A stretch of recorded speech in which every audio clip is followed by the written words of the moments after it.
جب کوئی مخلص ملے تو اسے سنبھال کے رکھنا۔ خواہشات کا گھوڑا بے لگام ہو جائے تو وہ اپنے سوار کو گرا کر پیروں تلے روند ڈالتا ہے۔ آنکھوں کا پانی اور دل کی کہانی ہر کسی کو سمجھ نہیں آتی۔ انسان مشکلات سے لڑ لڑ کر بچ جاتا ہے مگر اس کے اندر بہت کچھ مر جاتے ہیں۔ آپ کی آنکھیں اکثر وہی لوگ کھولتے ہیں جن پر آپ آنکھیں بند کر کے بھروسہ کرتے ہیں۔ جس عورت کے پاس گفتگو کا اچھا سلیقہ ہو اسے خاموش رہنا چاہیے کیونکہ اس کی خوش اخلاقی عاشقوں کو جنم دیتی ہے۔ عورت کو اپنی جنگیں خود لڑنی پڑتی ہیں، پھر چاہے وہ اعتبار کی ہو یا کردار کی۔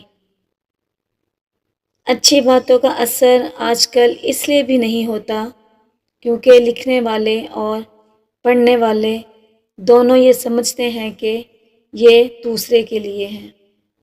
ہم یہ نہیں جانتے کہ قیامت کے دن ہمارے ساتھ کیا ہوگا، لیکن یہ ضرور جانتے ہیں کہ دوسروں کے ساتھ کیا ہوگا۔ طوفان آنا بھی ضروری ہے زندگی میں تاکہ پتہ چلے کون ہاتھ پکڑ کر بھاگ رہا ہے اور کون ہاتھ چھوڑ کر۔ گھر کے اندر جی بھر کے رو لینا لیکن دروازہ ہمیشہ ہنس کر ہی کھولنا، کیونکہ لوگوں کو جب پتہ چلے گا کہ آپ ٹوٹ چکے ہیں تو لوگ آپ کو لوٹ لیں گے۔ جو لوگ دوسروں کے دلوں کو کانٹوں سے زخمی کرتے ہیں ان کے اپنے اندر کیکر لگے ہوئے ہوتے ہیں اور چاہیں نہ چاہیں ان کا وجود کانٹا ہی بنا ہوتا ہے، وہ پھول نہیں بن سکتے۔ وقت گزرنے کا پتہ نہیں چلتا لیکن گزرے ہوئے وقت کے ساتھ لوگوں کا پتہ چل جاتا ہے۔ ہاتھ پکڑنے اور تھامنے میں بہت فرق ہوتا ہے۔ پکڑنے والے کی پکڑ چاہے کتنی ہی مضبوط ہو وقتی ہوتی ہے، جبکہ تھامنے والے ہاتھ تاحیات ہوتے ہیں۔ بدگمان کو آپ کبھی بھی خوش نہیں رکھ سکتے۔ ایسے شخص کو آپ کا خلوص، آپ کی اپنائیت، سب کچھ منافقت لگتی ہے۔ ایسے بندوں سے تعلق تب تک ہی رہ سکتا ہے جب تک آپ میں صبر اور برداشت ہے۔ ہمارے معاشرے میں اگر عورت شوہر کا دل جیت لے تو بجائے کہ اس کی تعریف کرنے کے اس پر جادو ٹونا کروانے کا الزام لگا دیتے ہیں۔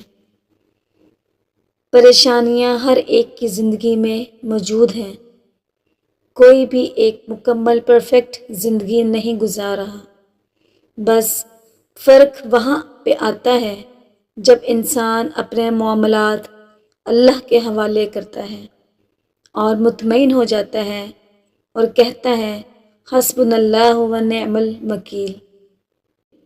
زندگی ایک کھیل ہے جس میں آپ کھلاڑی بھی ہو سکتے ہیں اور کھلونا بھی۔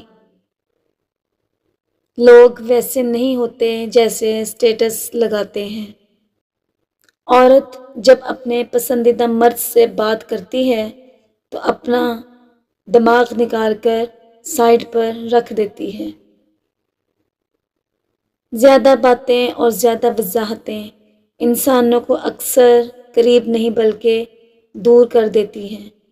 انسان جھوٹ بولنا تب شروع کر دیتا ہے جب اس کو سچ بولنے کی سزا ملتی ہے۔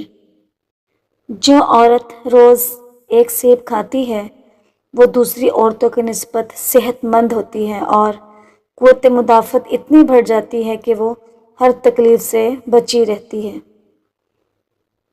3 طرح کی عورتوں کے بچے کالے اور بدصورت پیدا ہوتے ہیں۔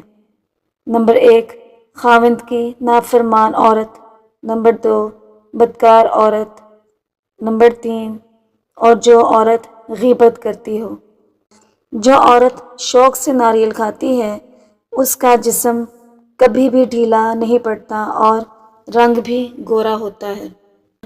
شادی کے لیے خوبصورت وظیفہ۔ شادی کی بندش کو ختم کرنا ہو تو روزانہ 100 مرتبہ یا لطیف اول و آخر درود شریف کے ساتھ پڑھیں۔